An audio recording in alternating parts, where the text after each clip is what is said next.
చూసావా, డాక్టర్స్ ఎప్పుడైతే తన కడుపున పిల్లలు పుట్టారు అని చెప్పేశారో వెంటనే ఆశ్రమానికి వెళ్ళి ఒక అనాథ పిల్లని తెచ్చుకొని పెంచుకుంటుంది.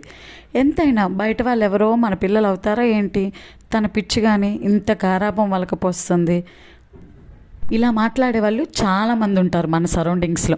ఎప్పుడైతే పిల్లలు పుట్టారు అని తెలుస్తుందో, అరే నాకు పిల్లల ప్రేమ కావాలి, తనకు తల్లి ప్రేమ కావాలి కాబట్టి నేను ఆ బేబీని తెచ్చుకొని పెంచుకుంటాను అనే మాట అనడానికి అలాంటి వాళ్ళకి నిజంగా చాలా గట్స్ ఉండాలి. ఈ ప్రపంచంలో పిల్లలు లేని వాళ్ళు చాలామంది ఉన్నారు, కానీ అందరూ కూడా ఈ వేళ ఎవరు ఆలోచించట్లేదు. ఇలా ఆలోచించే వాళ్ళు కొంతమంది మాత్రమే. ఎవరో పిల్లల్ని మన పిల్లలు అనుకోవడం ఏంటి అని చెప్పి అలా అనుకొని ఒక బేబీకి ఒక లైఫ్ ఇస్తున్నారు. చూశారు కదా, వీళ్ళు కన్న తల్లి ఒక బిడ్డను పెంచిన దానికన్నా వీళ్ళు చాలా గ్రేట్ అని అంటాను. ఎందుకంటే ఎవరో పిల్లలు నా పిల్లలు అని చెప్పి వాళ్ళకి లైఫ్ ఇవ్వటం నాట్ ఈజీ టాస్క్ ఎవరికైనా సరే. ఇలాంటి మాటలని అలాంటి వాళ్ళని బాధ పెట్టకండి. అలాగే ఆ పిల్లలకి ఈ తల్లి నీ తల్లి కాదు అని చెప్పి మీరు తెలియపరచకండి. Thank you for watching.